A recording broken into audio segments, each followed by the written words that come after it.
Okay, good morning, everyone. July 23rd, 2026 Land Use and Sustainability Committee will come to order. It's 9:34 a.m. I'm Eddie Len, Chair of the committee. Will the committee clerk please call the roll? Vice Chair Strauss. Here. Councilmember Foster. Council President Hollingsworth. Present. Councilmember Rink. Present. Chair Lynn. Here. Chair, there are 4 members present. There's no objection. The agenda will be adopted. Hearing no objection, the agenda is adopted. Good morning, everyone. Thank you all very much for coming to this Thursday morning meeting to discuss land use. As always, thank you to our city clerks, council central staff, mayor's office, SDOT, and OPCD for helping us prepare for this meeting. We'll now open the hybrid public comment period. Public comment should relate to items on the agenda or items within the purview of this committee. Clerk, how many speakers are signed up today? We have 1 in person and 3 remote. Okay, each speaker will have 2 minutes. We'll start with in-person speakers first. Clerk, can you please read the public comment instructions? The public comment period will be moderated in the following manner. The public comment period is up to 60 minutes. Speakers will be called in the order in which they're registered. In-person speakers will be called first, after which we will move to remote speakers until the public comment period is ended. Speakers will hear a chime when 10 seconds are left of their time. Speakers' mics will be muted if they do not end their comments within the allotted time to allow us to call on the next speaker. The public comment period is now open, and we will start with our first speaker, and that is Steve LaCroix.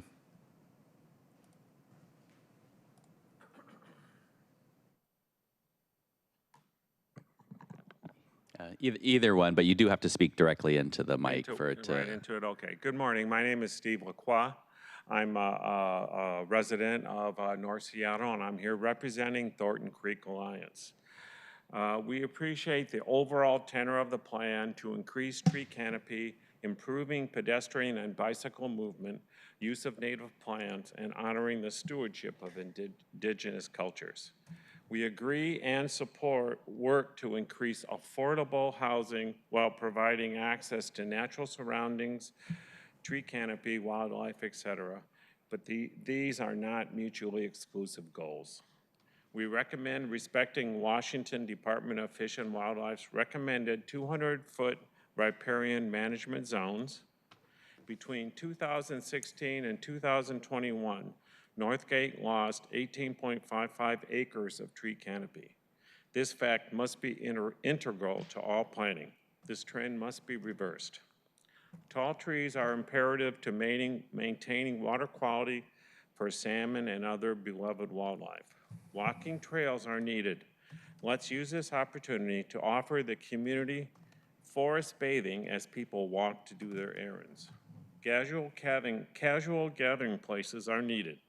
8th Northeast, just north of Northeast 105th, has been a favorite place to chat and watch wildlife. Let's build on that. Please don't give away any more mid-block corridors as was done for the Modera on 8th Northeast.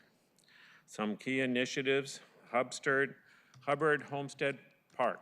Refer to the Public Advisory Committee comments and make this more interesting and inviting. Consider Northeast 8th near Northgate as a pedestrian street.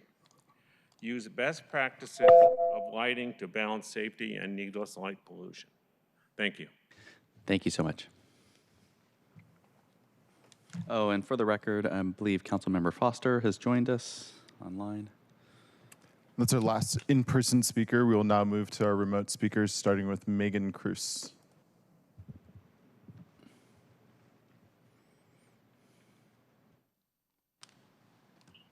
Good morning. I'm Megan Cruz, a downtown resident, speaking on the regional plan and asking the city to partner with downtown's neighborhood councils to refine it.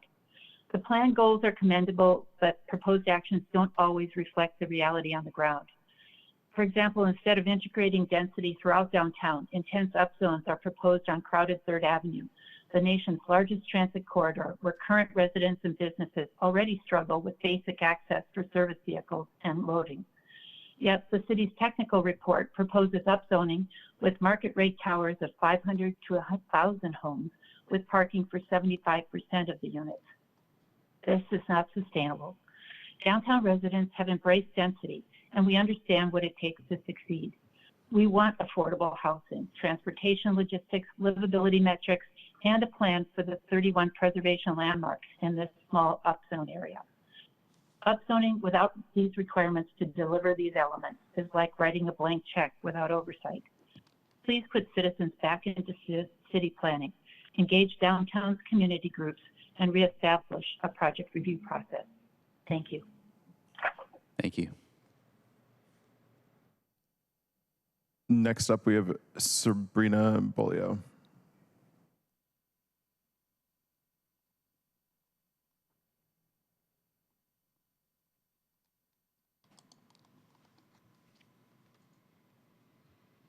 Councilmember Lynn, this is Sabrina Beaulieu on behalf of the Port of Seattle and the Northwest Seaport Alliance. I want to thank you for your leadership in ushering the mixed sub-area plans forward for council consideration and upholding the no net loss principle of industrial lands. We look forward to working with you as council deliberates on this land use issue. Thank you. Thank you. Next up, we have Jean Bateman.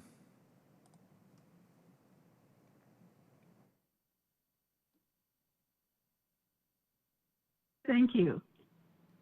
My name is Jean Bateman. I'm a 35-year resident and small business person in the downtown commercial core, commenting on the downtown plan.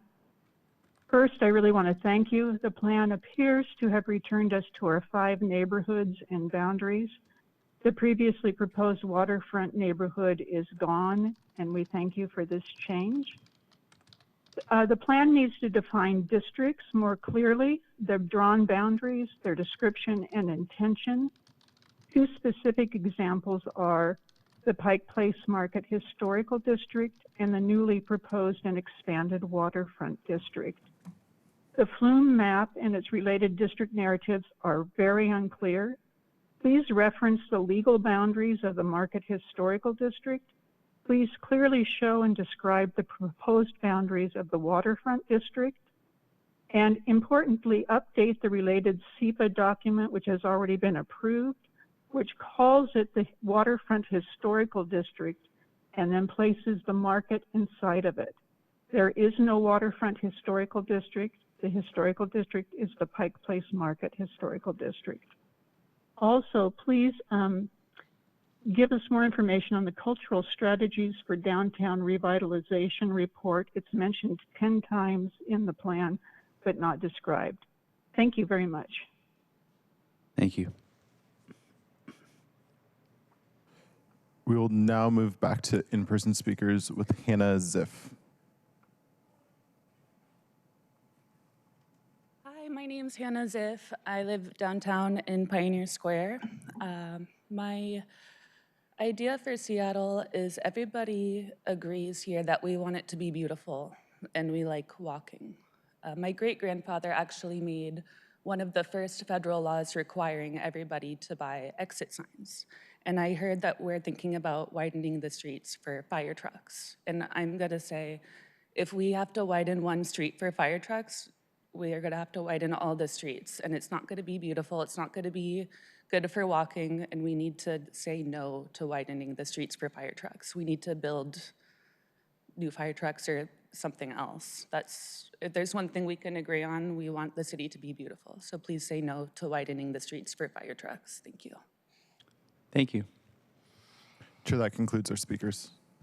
Okay. If there are no additional registered speakers, we'll now proceed to our items of business. We'll now move on to our only item of business. Will the clerk please read agenda item 1? Agenda item 1, overview of Northgate Downtown and Manufacturing and Industrial Center MIC sub-area plans for briefing and discussion. Okay, thank you. Will our presenters please join us? And once you're ready, introduce yourselves. And I believe Vice Chair Strauss, you're joining us online, so.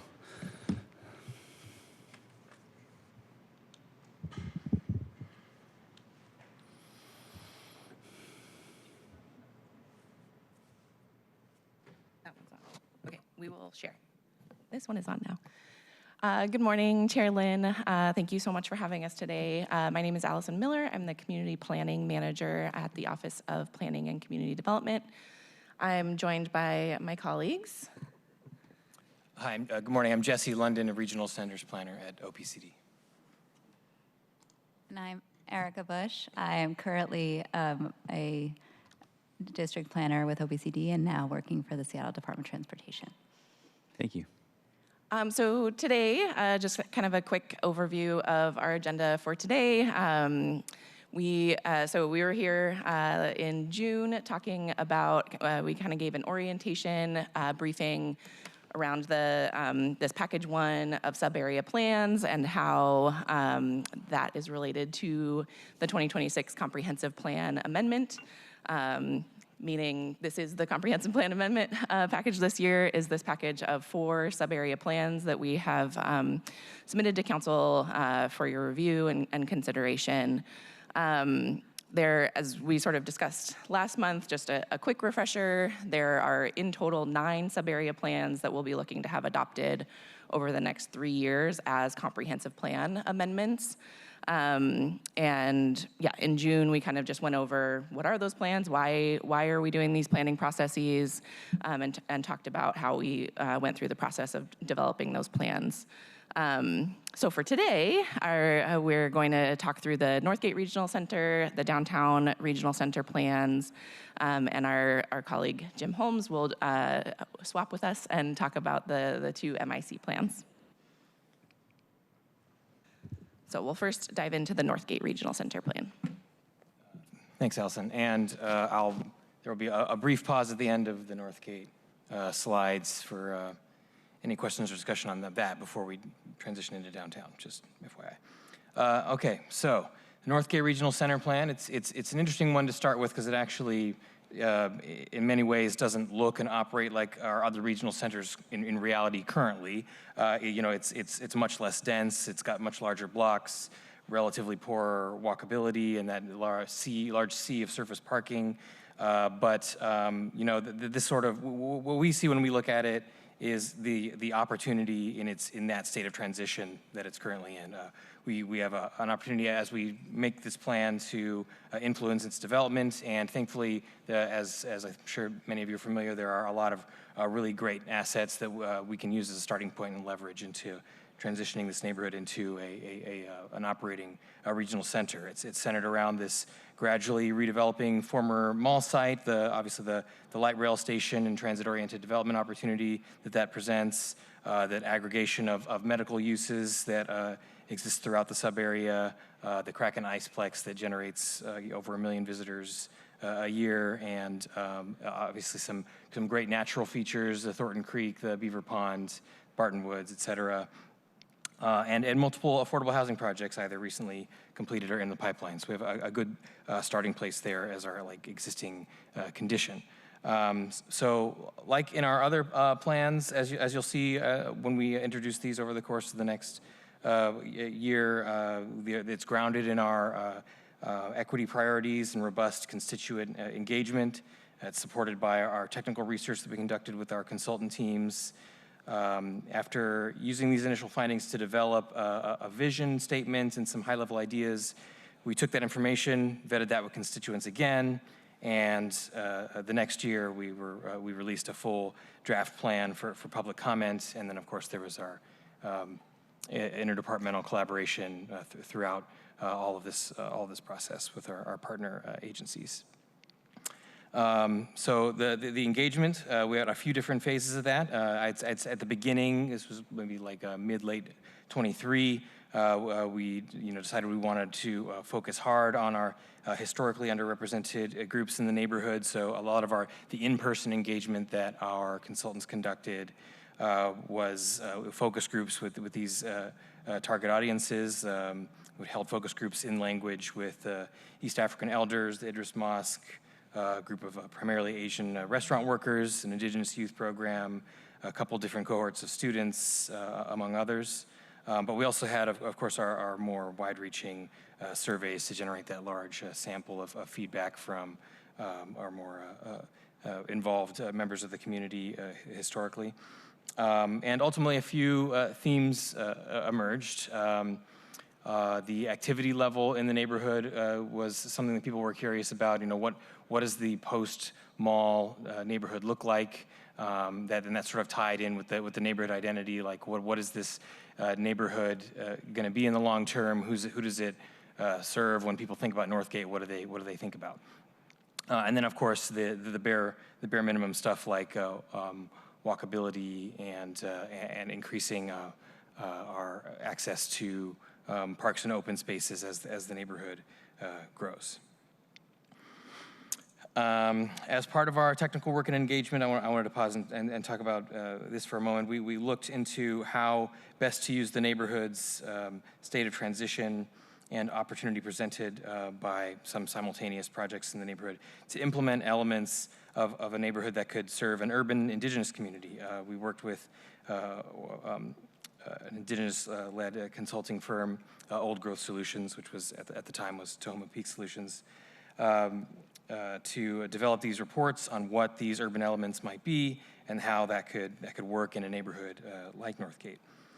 These included things like certain housing typologies, public services, and particularly a relationship with the area's natural features. And I'll get into examples of how that manifests in the plan here in a few slides.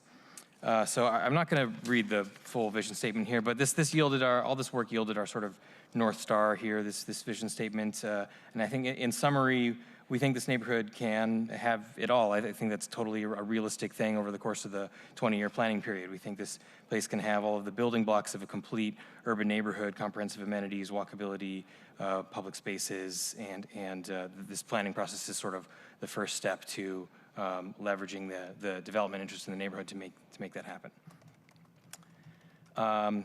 Like with all of our regional centers plans, the basic structure of this plan are these 5 big picture policy themes that help us to achieve the aforementioned vision. And they're based on some of the more prominent themes identified by community throughout our outreach and research process. So neighborhood for all seasons, that's kind of a sneaky way of saying 2 things at once here. We're talking about the seasons of life, accommodating residents and visitors from a young age to older age with housing and amenities and that are commensurate with those life phases. But then of course we're also talking about seasons of the year and the neighborhood's ability to be resilient to climate change and the impacts from that. The Living with Place theme, that's about the neighborhood's relationship with the natural environments, the Beaver Pond, Thornton Creek, et cetera, and how we accentuate those things and emphasize those things and improve the way that our residents and workers can interact with those spaces. Create Northgate, that's about encouraging the organic creation of that neighborhood identity that I talked about earlier, trying to figure out what it is that people are going to be going to Northgate for and to do. Connected communities, that's a pretty focused transportation element of this plan, where we have a lot of our SDOT-oriented policies, SDOT-originated policies and SDOT project list and things like that. Shared abundance, then that's about our growth and economic development in the neighborhood and how folks along various parts of the household income spectrum can benefit from how the neighborhood grows and changes over the planning horizon. So I'm going to start to gradually zoom into some policy focuses of this plan and get to some more tangible things. We'll start with just when you read the plan, these might be some of the bigger takeaways. Some are more obvious than others, but we want to through this plan and the implementation of its policies, we want to strategically add density and housing and take advantage of our transit-oriented development opportunity presented by the light rail station. We want to expand our access to open spaces, mitigate climate vulnerabilities like the impervious surfaces, and include some deep paving where practical. We want to improve the walkability conditions dramatically. We want to mitigate against some of the negative impacts of having I-5 go through the middle of the neighborhood, obviously the walkability and connectivity implications of that, but also the environmental and noise impacts. And then we want to implement the elements of the native neighborhood that were identified by our indigenous consulting work that I mentioned earlier. So I'll dive into a few even more concrete examples here. The mid-block corridor is something we're already working on a little bit with our land use implementation team. This involves leveraging the development demand to expand the transportation network throughout the neighborhood. Effectively, we think we can use the land use code to ask developers to build additional streets or pedestrian paths through their properties in exchange for the density that they want, and as a result, end up with a better connected neighborhood with smaller blocks. I mean, don't take the image to the right by heart by any means. It's just like an example of what it's comparing what the current block sizes look like to like what a typical Seattle urban neighborhood might look like, and how mid-block corridors could help us to get to that condition and improved pedestrian experience. We want to, again, something that the land use implementation team is already taking some steps on. We want to make strategic zoning changes throughout the neighborhood. That's something that's captured in our future land use map. Again, something that appears in all of the plans because it's required. But we want to create those more destinations, replace the vast surface parking with something that lends itself to a functional urban neighborhood. The SDOT project list, again, another example of something that appears in all of the plans.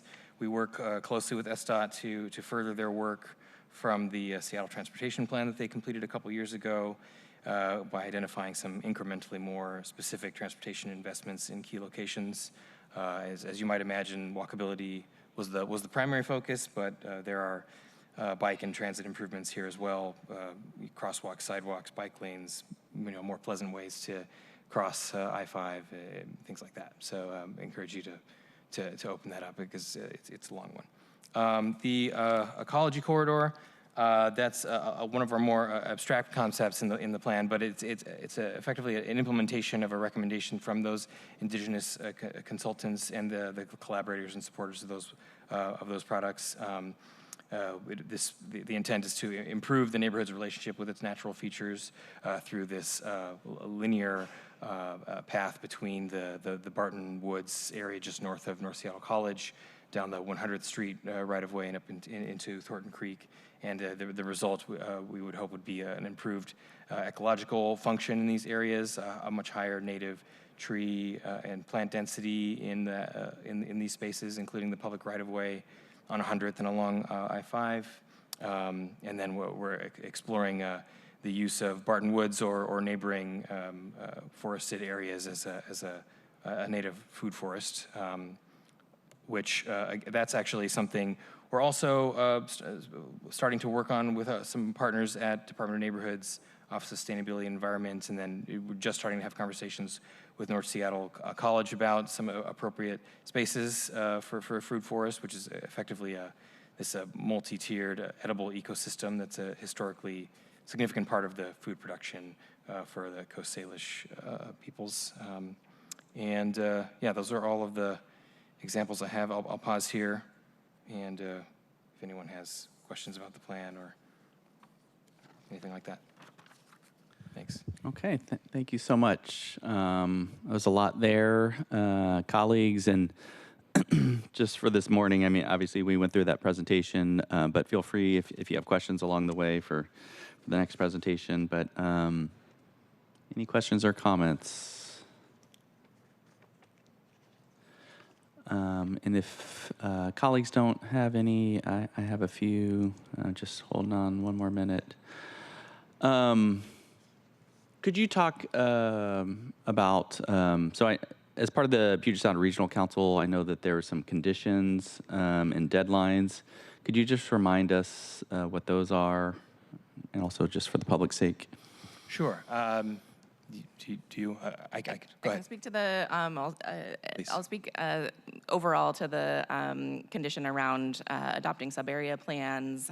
So the Puget Sound Regional Council has now required municipalities to adopt sub-area plans for all regional centers and manufacturing and industrial centers for existing ones that have previously been designated by the end of 2027. So that's kind of the staggered packages of plans that you are receiving. Yeah, Jesse, I think if there's anything you want to add specifically around Northgate. Yeah, well, I mean, both the downtown and Northgate plans, we're eager to, adopt these as soon as possible to within this annual comp plan amendment window of this year, so that we're not trying to do that with, 9 plans or 7 plans next year, which would be start to challenge our ability to meet the deadlines with these, and then also enable these centers to qualify for those transportation funds sooner rather than later. Wonderful. And do you recall, and we can chat offline, but do you recall the conditions? I just don't recall off the top of my head what the conditions were. I know that the PSRC had a few concerns about the size of the regional center. For Northgate in particular, yeah. Yeah, for Northgate in particular. Thank you for that reframing there. Yes, so the PSRC did ask that we revisit the boundary and shape of the Northgate Regional Center, which is something that we talk about in the plan and tee up to do after this plan's adoption. At this point, for the timeline reasons that we were just talking about, our intention is to adopt it with the existing shape, but there are I think good reasons for us to after we make sure we meet that deadline for next year, just to think about places where we could both expand and contract the regional center in certain places in a way that makes it serve as a logical, single urban neighborhood that it has connectivity provided to all of the spaces within the boundary. Yeah, so that's when we detail in the plan how exactly we would evaluate that. Okay. And then could you just speak, we have a representative from Thornton Creek Alliance. They've obviously been deeply involved in this sub-area for decades. Could you just speak to kind of some of the engagement, some of the feedback you've heard, and responses to any of that feedback? Sure. So we had a few different phases of engagement. We had our big, more visioning, high-level priorities engagement that I referenced earlier. Where we had a little less than a couple thousand participants in total. Helping us set our initial direction, define the themes of the plan, and that included a lot of our partner community groups like the Thornton Creek Alliance, and then later on in the process, more towards the end when the public draft plan was being released. We reached out to these organizations, shared a copy of the plan, encouraged them to provide comment, and I think we got maybe 10 or 12 letters. I don't know off the top of my head, but something around there from these organizations, and we take all those comments seriously and try to figure out which made sense to incorporate into changes that we make in the plan, and we did make a few, but obviously there's a lot of opinions about what should be in the plan or not. So not 100% of those, but that's how we incorporated them. Thank you, and just a couple more questions. And this sort of relates to kind of how to mitigate the impacts of I-5, but also just how to address sort of the vast amounts of kind of impervious surfaces devoted to parking. And, I heard you mention depaving a little where practical. Could you just talk about sort of how you think about that from a planning perspective, and what we would need to do to sort of make that more of a reality, after we finish the planning perspective? Sure. Yeah. So in Northgate, that's actually I think a little more straightforward than it might be in other centers because of its state of transition and redevelopment. If we if we work quickly and strategically, we have an opportunity here to make changes to our land use regulations that encourage these on the private side, these redevelopments to accommodate a lot of those goals. So whether that's, I mean, I don't want to commit necessarily to like specific regulations, but like just for example, those mid-block corridors and what appears in those, how big they are, what kind of gathering spaces they offer, if any, but also, there's pathways through our zoning code to ask for open spaces in different ways that we've used throughout the city and other centers and beyond as well. So that would I think that could come in a lot of different shapes. That could come on privately owned public spaces or opportunities for acquisitions or something like that. There's a lot of ways to do that. I think that. So I think Northgate is pretty well positioned to handle that. Yeah. Okay, wonderful. And I mean, could you just talk about in terms of like timing after kind of sub-area plan, what would the next steps be in terms of, trying to develop those regulations or make that more of a reality? Sure. So with Northgate, we're actually already kind of starting to hit the ground running a little bit here with some of our ideas that might take a little longer or that we want to make sure we get in the door before a lot of that redevelopment takes place and we miss that window. So I mentioned the land use code changes around mid-block corridors. That's something we're already working on, and obviously they're through different avenues of making changes to the zoning code throughout the center through the recommendations that are made in the future land use map that feature in the plan. Obviously, we have a multi-phase comprehensive plan, zoning implementation work that's happening concurrently, and that's works in tandem with the recommendations in this plan. So that's an ongoing thing. And then I mentioned that we're working on the trying to find a location for the food forest, and I think it kind of depends. The plan produces a lot of recommended action steps. Some will take a long time to identify like what the best opportunity, but I think there are some that are a little bit more low-hanging fruit that we can accomplish in the shorter term, just like the three that I mentioned. So and the if you go into the plan, there is a couple different lists of projects that might help a reader to orient themselves to what some of those projects might be. There's a list of actions that are like our most like tangible pieces of policy from the plans that are included in all of the plans. And then there's also a transportation project list that's required by PSRC that SDOT produced, as I mentioned, with a lot of inspiration from the Seattle Transportation Plan, but also inspired by some extra engagement that they did specifically in Northgate during this planning process. So those are and those I think are labeled by like short, medium, long-term types of investments and cost and things like that. So I think that's a good way for a reader to figure that out. Okay, thank you. And I guess I'd just sort of for my own sort of big picture here is it sounds like we have some important updates to yes, allow more housing, but also to make it sort of a greener, more pedestrian-friendly, more bike-friendly, some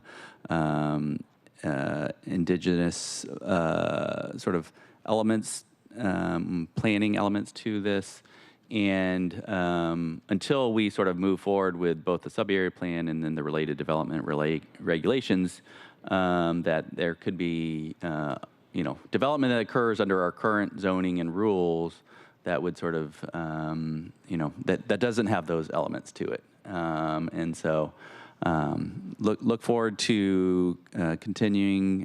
It's sort of exciting to reimagine. I mean, there's just such incredible opportunity up in this area. I think, I think that about the history of this area with Northgate Mall, one of the first, if not like the first sort of suburban type mall with just vast fields of parking and sort of the harm that occurred from that and the potential that we have to reimagine this area for, again, sort of a more dense, walkable, green, affordable neighborhood. And so look forward to that work, look forward to continuing to engage with the neighborhood, including, of course, the Thornton Creek Alliance, which again has been an incredible partner for decades up in that neighborhood. So thank you, and look forward to the next presentation. Thanks. So we'll transition. All right, Chair. I didn't get my hand up there Oh, fast enough. sorry, Vice Chair. Yes. No problem. Just want to thank the team for putting this together. You know, when I was growing up, most of Northgate were parking lots. It's nice to see that there's more tree canopy along and daylighting of the creek since, 20 years ago, but we've got a lot more work to do. So I just really wanted to appreciate our public commenter for coming in and making sure to hold our feet to the fire about increasing the canopy at what has, this was one of the few springs in Seattle. It's been a long time connection point. That's why we just landmarked the park on the other side of the freeway, which is not technically in this regional center, but just to say that Northgate has been an important place historically since time immemorial, and it's important that we continue to work to repair the concrete damage that we've done, and so that we're able to both increase our jobs and our housing and our transit, and also increase the restoration to the area that we have disturbed so much in just such a short period of time. So just wanted to say thank you, and looking forward to the rest of the conversation. Thank you. Thank you, Vice Chair Strauss. Couldn't agree more. All right, so transitioning to the Downtown Regional Center plan, I think is transitioning to that from the Northgate Center plan is a helpful kind of illustration of why we do sub-area planning. Right, these two areas are designated both as regional centers in our comprehensive plan, and have policies related to them in that plan. However, they are very different contexts with very different histories and very different kind of needs and constituencies. So I'll dig into the Northgate or the Downtown Regional Center plan. And as we've introduced, Erica Bush is joining me. She stewarded this plan through most of its history at OPCD. So I'm very thankful for her to join us and answer any questions, any more in-depth questions. So I don't need to really introduce the Downtown Regional Center to all of you. We are in downtown right now. We all know and love downtown, but just in terms of how we define it kind of geographically in the comprehensive plan and our regional center plan, you can see the boundaries are the waterfront, north to Denny, south to the International District and Pioneer Square, and mainly bounded on the east by I-5. We all know it's the kind of regional heart of of the Puget Sound area in terms of housing, employment, transportation, and culture. And it is not one distinct center. It's a collection of 5 distinct neighborhoods, as well as several specific districts and identities. So we're very careful in the plan to engage geographically throughout the center, as well as speak specifically to the needs and gaps and assets in each specific neighborhood and area within the plan. So again, very kind of similar approaches to equitable engagement for the Downtown Regional Center, with the idea of being very intentional of reaching out to historically underrepresented groups through different opportunities like pop-up events, public workshops, surveys,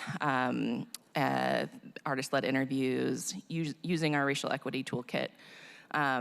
We also similarly released a draft plan for public comment and incorporated comments into the final plan that you have now for consideration. Oh, sure, thanks. Again, I won't read the full vision, but this is kind of the statement that grounds the 5 themes that you'll see in the plan and kind of the overall vision statement for the downtown center. Those 5 themes, similar to Northgate, we sort of shying away from the more topic descriptive chapters like transportation and housing and more bringing those things together based on what we heard from the community and the vision that they articulated for us for downtown. So first is Downtown is Home, really focusing on housing growth, affordability, and supporting families. Make downtown safe and welcoming, both thinking about safety as well as belonging and open space and culture.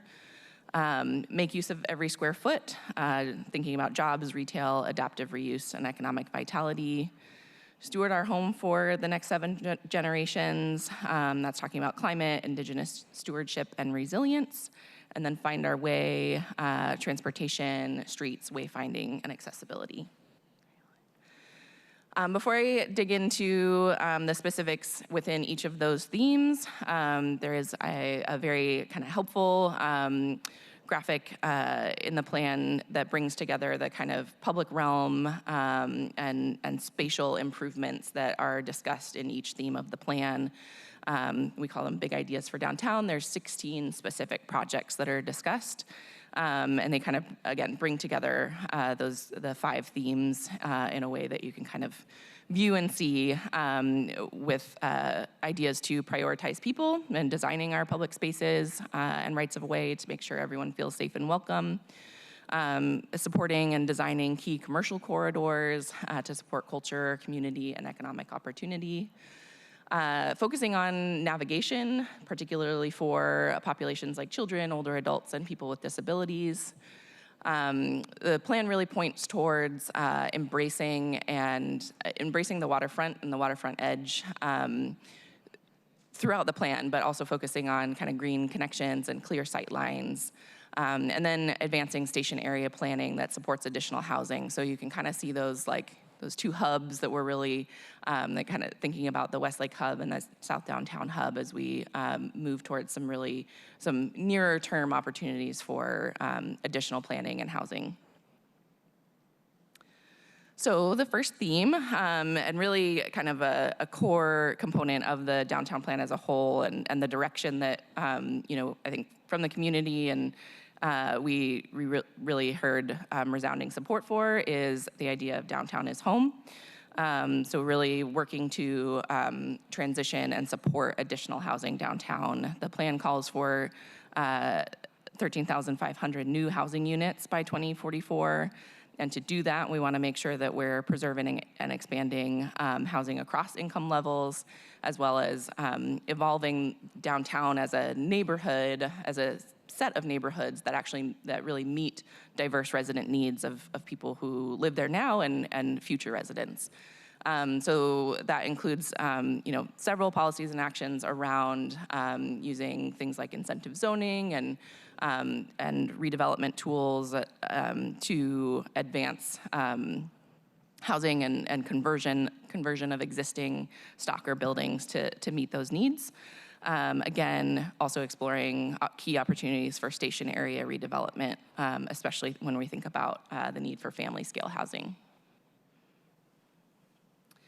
So make downtown safe and welcoming. This involves both thinking about safety for everyone at all hours in our public spaces, as well as creating that welcoming and inclusive public realm. That includes expanding parks and green space and celebrating downtown's history and culture. So things like investing in new public space as well as stewarding the spaces that we have. Specific safety strategies that pair that physical or environmental design with social service coordination, and then weaving culture and heritage preservation into our public realm investments.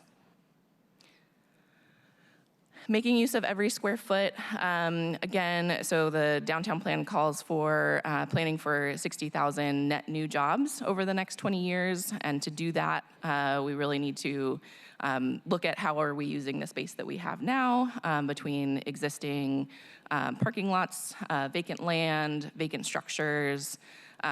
So this theme includes strategies to activate some of those properties, supporting new legacy and small businesses, really supporting and our creative industry through visibility and space initiatives, and thinking again about adaptive reuse and mixed use repositioning of existing buildings.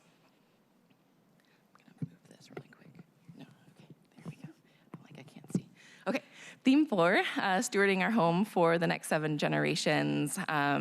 This is about connecting people to nature, caring for our natural resources, reducing fossil fuel reliance, and building resilience to natural disasters and climate change. And so in downtown, that includes using a foundation of indigenous-led design principles and multi-generational environmental responsibility, thinking about our seismic resilience and URM resources, as well as green infrastructure and recovering and expanding our tree canopy downtown, as well as waterfront ecological restoration.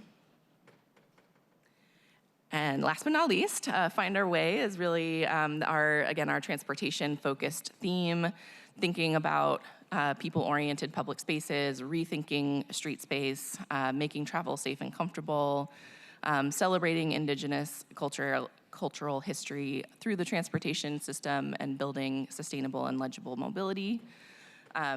So things like rebalancing existing street right-of-way, enhancing our wayfinding and accessibility investments, things like hill climb assists, seating and shade, advancing the Seattle Transportation Plan projects for multimodal corridor and safety projects. Jesse spoke a lot about that in the Northgate plan.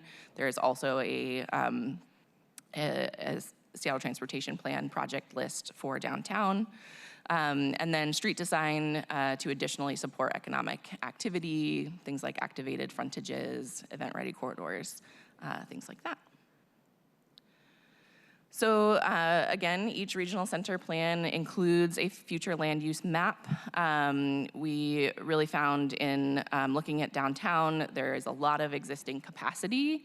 And so this is maybe less of a traditional future land use map, and instead it identifies downtown-specific place types and districts and provides guidance for how we want to approach each area. It does introduce the waterfront as a distinct district. Again, it's not renaming any existing neighborhoods, but more so focusing on what is the type of development we want to see in the waterfront area. And how do we want to see that area grow and change now that we've seen the investment that we have. So it does, the plan discusses height and density increases near the civic campus and transit hubs. Again, those opportunities for station area planning, protecting view corridors and maintaining a lower scale near Pike Place Market. Thinking about adaptive reuse and emphasizing that in places like the Pioneer Square, as well as studying an anti-displacement approach in places like the CID. And so this is similar to both plans, our implementation approach and kind of how these plans will move forward over the next 20 years. Each plan has this implementation matrix that identifies for each action a city steward as well as partners and an anticipated kind of timeline. So overall, OPCD will remain the plan's champion, but similar to how we've developed the plans, we'll be working in very close collaboration with all of our interdepartmental partners and working with them to implement the activities that are distributed across all of those departments and agencies. It is, we're planning now for 20 years in the future. We don't necessarily know all of the things that will happen in 20 years, just like we didn't predict COVID-19 or the impact that would have on downtown. So the idea is that these are living implementation roadmaps as kind of priorities and resources change with the city, where the plans are developed to be resequenced and different actions brought to the surface as funding and partnerships and opportunities evolve. And I think that's the end of our presentation on downtown and the regional centers. So before we transition to the manufacturing and industrial centers, let us know if you have any questions. Thank you. Okay, colleagues. Any questions? Again, I have a few questions and just reflections, but just giving one more second for colleagues. Just thinking about the downtown, obviously it's a quite diverse area with the 5 areas. We've got CID, Pioneer Square. We've got 3 different city council districts. We've got our citywide folks who represent this area. So unique issues with each kind of distinct part of downtown. But one thing that just sort of caught my attention is the planning for 60,000 additional jobs.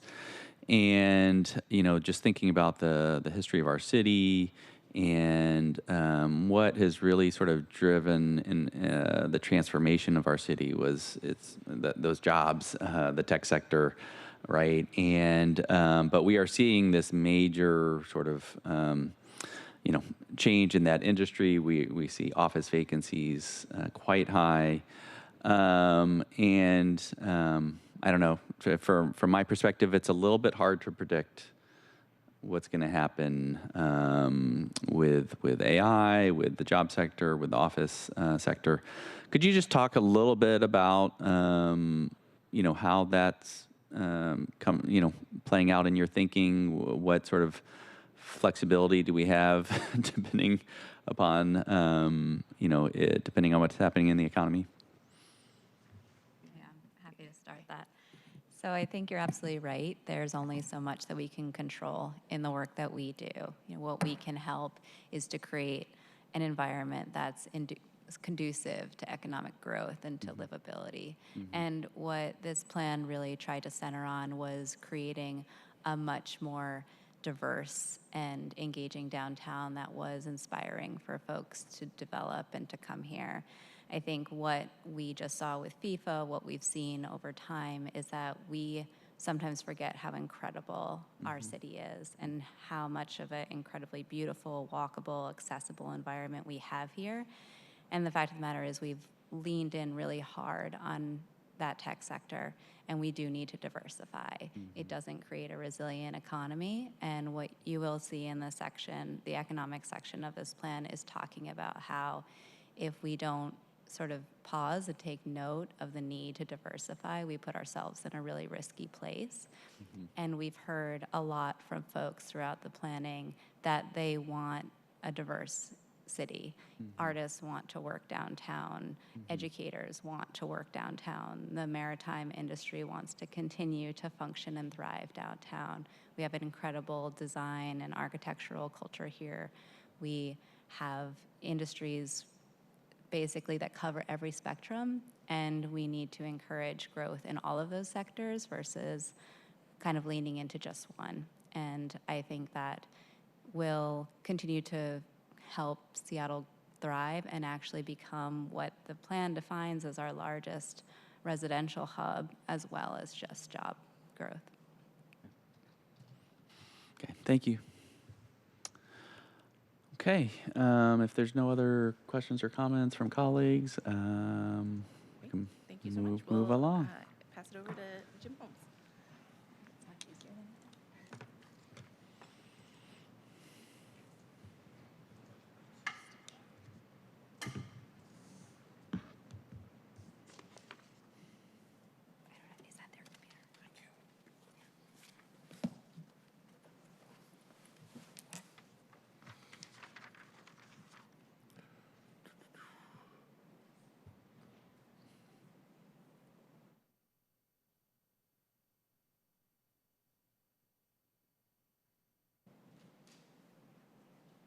I am ready.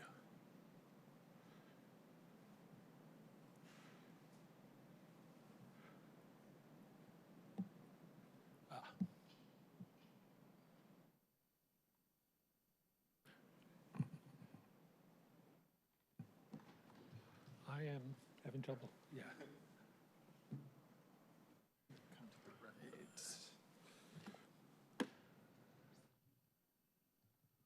Oh, yeah, okay.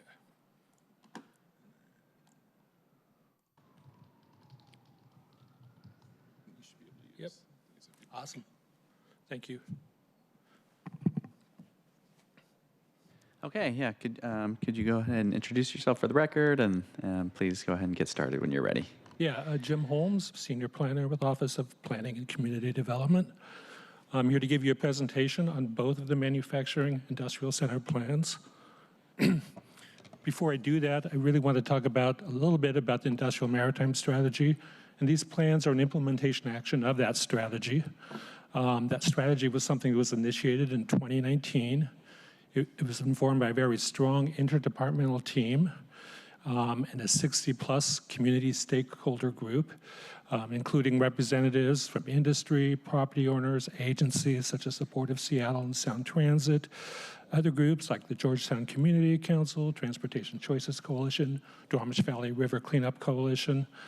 And there were 4 neighborhood subgroups focusing on Ballard, Inner Bay, the Soto area, and Georgetown South Park. It also included a component of engagement with BIPOC youth about how to assess these job opportunities in these sectors. And finally, we had very detailed outreach to the South Park and Georgetown communities. And in June 2021, this advisory council adopted a set of consensus recommendations. I'll share those with you in a moment. But I wanted to talk a little bit about the implementation actions to date. In 2022, some initial budget actions to begin implementing key features of the strategy, including funding around workforce development programs, environmental remediation, standing up a stewardship entity, which we know today is the Sound Industrial Alliance, funding for transportation studies in the mix. And in 2023, the council adopted a package of landmark legislation that really represented the largest reform of our industrial land use regulations in about 30 years. It included also a set of comprehensive plan policies for industrial land use that were adopted in 2023 and reaffirmed with the One Seattle Plan adoption last fall. Another implementation has been the master planning around the Wasca site, and I'll talk about that on the next slide. And finally, the manufacturing industrial center plans. So the advisory council recommendations outlined 11 broad strategies. Under investment strategies was investments in workforce development and training, public safety partnerships, transportation investments, environmental initiatives. In terms of land use strategies, stronger protections for industrial land, encouraging dense industrial development around future transit stations, healthier transition areas between industrial and non-industrial areas, no new residential uses. There are some obvious exceptions in there, but generally speaking, no new residential uses. There were some community goals in the Georgetown and South Park neighborhood we were able to advance through this process. In terms of action strategies, there were 2 large parcels in the mix, and one's in Binmick, Ballard Inner Bay North End Manufacturing Industrial Center. The other one is in the Duwamish MIC. And those are the Wasca site and the National Guard Armory site in Inner Bay. They are owned by the state of Washington. Wasca is currently undeveloped. The Armory site will be once the National Guard relocates. So that we have incorporated in the plan that in the future we will be doing some master planning in partnership with the state, determine what happens on those large parcels. And finally, standing up the stewardship entity, which is an important part to help us work with the industrial community. So let's talk about the sub-area plans. And as the earlier presenters said, it's required for recertification of the manufacturing industrial centers, and it's important for continued federal financing of transportation projects. The chapters in both the plans are the same. There's a vision statement, land use chapter, transportation chapter, economic development chapter, environment chapter, and public services chapter. When you read the plan, this is a little bit how it's organized. Each chapter has an overview and background information. It's very descriptive. Then we have a section discussing key challenges and opportunities related to that topic area. And finally, we have goals and policies. The goals in both plans are the same, and many of them are already being advanced through citywide comprehensive plan policies, other citywide functional plans like the Seattle Transportation Plan or the Climate Action Plan, or other regulations. And so when you see a goal in the plan, you will see a description of the other activities that the city is doing to advance that goal. And then we will have MIC-specific policies to advance that goal below that. So I'm going to quickly run through the chapters and do some policy highlights. So for land use, key opportunities and challenges. You'll see the darker print ones are shared by both MICs. So that is sound transit, light rail station integration within the MIC, and residential encroachment. In the BINMIC, future redevelopment of the Inner Bay Armory is a major opportunity. And we really want to maintain irreplaceable water-dependent uses in Salmon Bay. That is a very important maritime ecosystem that, once lost, probably will be lost forever. Within the greater Duwamish MIC, the Wasca site, ensuring Seattle's container port maintains a vital economic engine going into the future. We really need to pay attention to Georgetown and South Park adjacencies to ensure that there aren't a disproportionate share of impacts being suffered in those communities. Look at the opportunities with Reconnect South Park. There's a potential to create new industrial land actually with some of those scenarios. And ensuring stadium district compatibility with the MIC. So the land use goals for both MICs in 20 years, the MICs will be defined by a strong presence of industrial activity, predictable land uses, transit that supports and is compatible with industrial activity, and that there's healthy transitions between industrial and non-industrial areas. Land use policy highlights guidance on Armory master planning. So there's policy criteria about what a master plan should look like on the National Guard Armory site. The same is true for the Wasca site. There's some parts of Seattle that have industrial zoning that play an important maritime use that are outside the BINMIC or outside the Duwamish MIC. We would like to study the potential of including them in the BINMIC. I'm talking about the area on Southeast Lake Union. We want to avoid citing major new land uses that would disrupt the functionality of critical rail and truck infrastructure links to water-dependent uses. One-time boundary, this is a big one. Both plans allow for a one-time city-led boundary adjustment for future sound transit stations.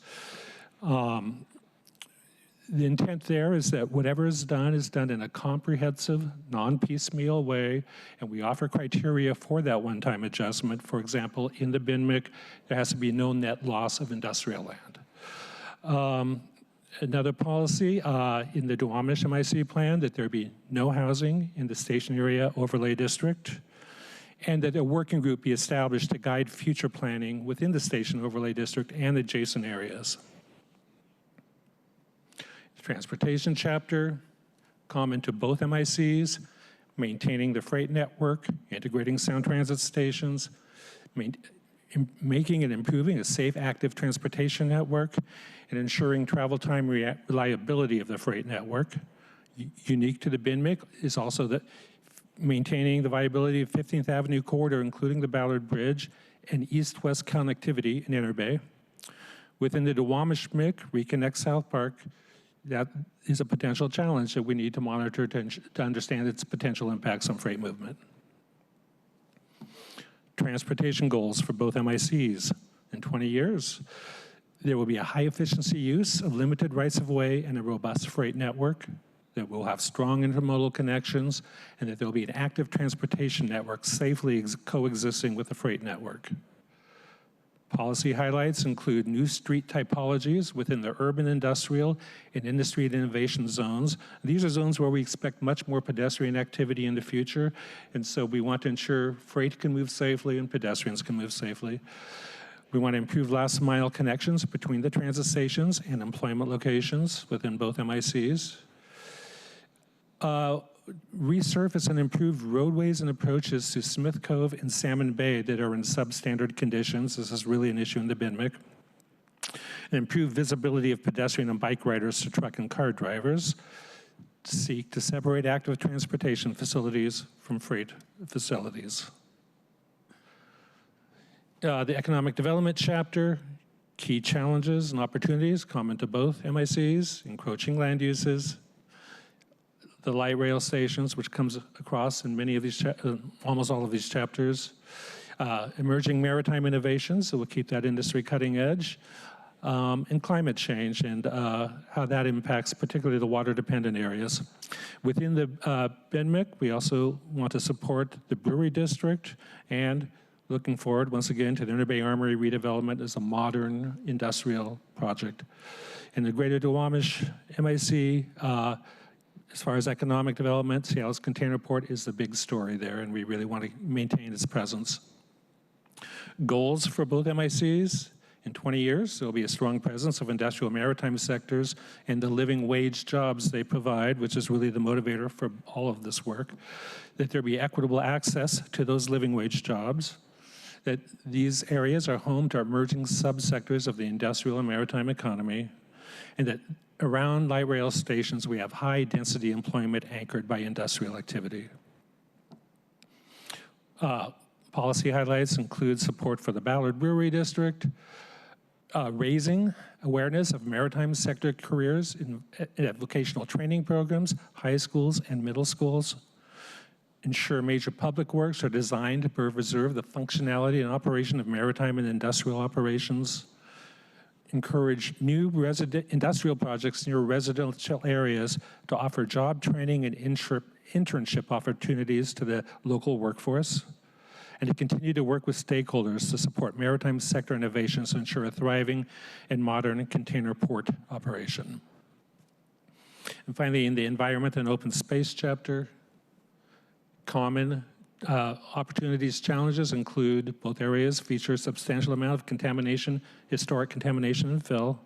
Sea level rise also affects both areas, and improving bike trail connectivity for that active transportation network.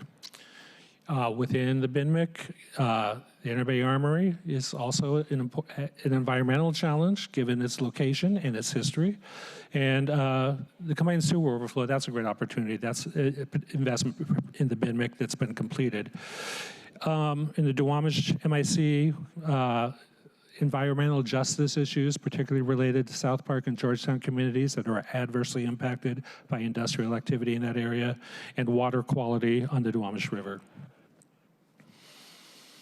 In 20 years, our goal will be that we have rehabilitated environmentally critical areas, that new projects will be characterized by innovative stormwater management practices, that there's a high quality network of open spaces and trails, that we will avoid environmental impacts on vulnerable populations, that we will reduce greenhouse gases, and once again, we will have innovative green building practices in new development.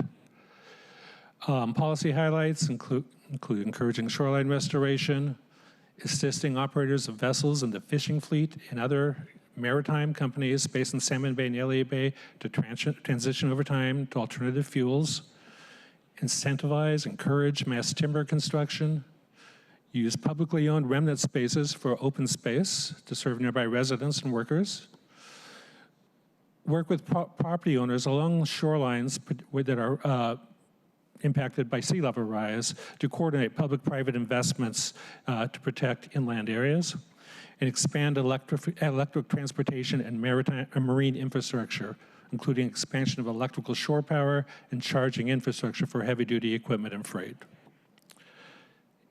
And that is a presentation on the MIC plans, and happy to take any questions.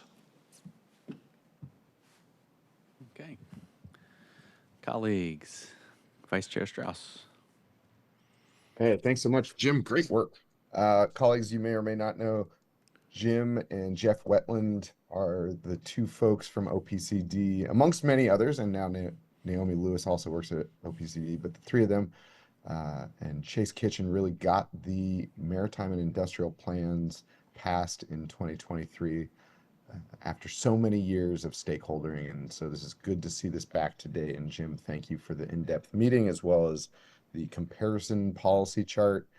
Just wanted to share a couple well, I'll share some background just about the space that we're talking about, and Binmick specifically, Duwamish as well, which is the Salmon Bay, the Ballard in the Ballard Binmick, is the closest freshwater port to the Gulf of Alaska and the Bering Sea. The importance of it is why we have the North Pacific Fishing Fleet there. We have the largest domestic producer of seafood in the United States, headquartered in Salmon Bay, Trident Seafoods. I can't really stress the importance of our maritime and port lands enough.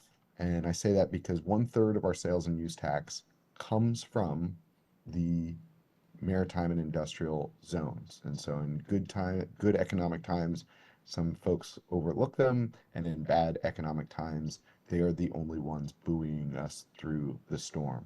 And so just wanted to jump in here. Actually, if you could go back to slide 7, I think it is a very descriptive slide of Dravis area of Inner Bay. Something that folks may or may not know is that this was a tideland. There has been indigenous population in Salmon Bay since time immemorial, and the tideland that is now a rail yard, an industrial zone, was this picture right here. So what you see in the foreground are the net sheds on Salmon Bay, and in the far ground you see the cruise ship terminal. This area used to all be tideland that was the food access for the indigenous community living in Salmon Bay. Here you see it today. And what is striking to me about this photo is when you look at it from the side, from the sky, it looks all very well connected. You know, Magnolia is very close to Queen Anne, Salmon Bay is very close to Elliott Bay. But our built environment has created a lot of barriers here, and I really appreciate you, Jim, bringing this up. In this map, you see one bridge crossing the train tracks right there. That's the Dravis Bridge. It is already too small. What you see, there used to be an Armory Street Bridge crossing the train tracks here. And then in the foreground, you see the causeway of the Ballard Bridge, which could, if improved, create a much better connection between Queen Anne, the port facilities there, Fisherman's Terminal, and the Ballard area. And so, you know, when I look at this area, you also actually here you see a golf course there. It's on top of a former dump landfill. And if you squint real hard, you can see the Storms practice facility. If you squint even harder, you can see the Inner Bay Stadium where national champion Salmon Bay FC won the national championship right there. We've got Ballard FC hot in the playoffs. They play tomorrow at 3 p.m. And you also see in the far left corner the Pickle in the Palms, the new pickleball court.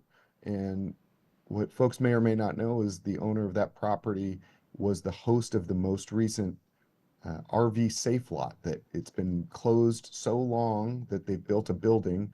We were supposed to open a new RV Safe Lot before that one closed, and yet Glass Yards Commons still is not open. Sorry, on the Ballard Bridge Causeway, you also see that big loop-de-loo over there on the left-hand side. That creates a lot of all of this creates a lot of disconnection for the human experience through Inner Bay. It is incredibly important that we, as Jim mentioned, create more connectivity across and through.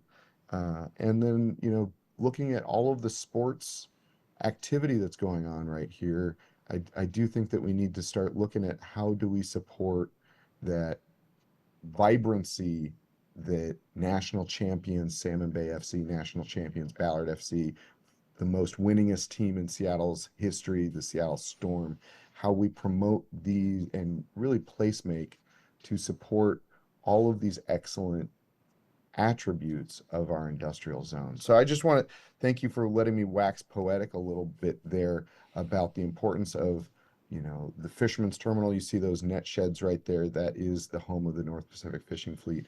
And then across the train tracks, the importance of our the vibrancy of our sports community here in Inner Bay. Something that just kind of strikes me, and I guess that's the end of me needing that that picture to show there. I do appreciate some of the amendments that have been put in about the light rail station area planning. Ballard Light Rail's not dead. We're going to get it done. And when we do, we need to have our land use because the light rail station at Dravis is dead smack in the middle of the industrial zone, and up on 15th and Market it's on the very edge of the industrial zone. And so we do need to be flexible, and at the same time, we need to have no net loss of industrial zones during those station area placements, because in the 2023 zoning updates for maritime and industrial areas, we provided a new level of flexibility for industrial zones surrounding light rail stations, in addition to relaxing the relaxing the housing bans inside of the industrial zones completely, by just a little bit for the ones that are right along the water, for a little bit more for the ones that aren't, and then the industrial buffer zones allowed a lot more housing. And so I just say that as we do the station area planning, we've made those important land use changes to our industrial zone, and if we need to exchange properties so that there's no net loss, I see that as being important. One thing that you'll hear me talk about both in the comp plan, throughout the comp plan, throughout our disposition policies for the city-owned land, is our need to do better with recognizing tribal sovereignty. And so, Jim, I'd like to talk to you a little bit more about how the BINMIC and the Duwamish-MIC plans in particular can better support our federally recognized tribes who may have trust land within the city. For those viewing right now, trust land is a specific legal designation of land owned by federally recognized tribes, and that designation is through the federal government. And so I do think that we need to be a little bit more, we might need to make one add there. So Jim, I'd love to follow up with you about that. And just really appreciate sorry, I was checking my notes. I've been looking through all your policies here. I just want to really appreciate also the understanding that the BINMIC does extend, maybe non-contiguously, into Lake Union. It's really incredibly important that we preserve our maritime industry here, especially in Salmon Bay. As I said, it's the closest freshwater port to the Gulf of Alaska and the Bering Sea, which means that it is the safest and least destructive place to somebody's vessel to get work done, and to, over the winter, stay here in calm fresh water. So all of that to say, Jim, thank you to you and Jeff for all your work. I look forward to following up with you about some of these additions that I may bring. Thank you.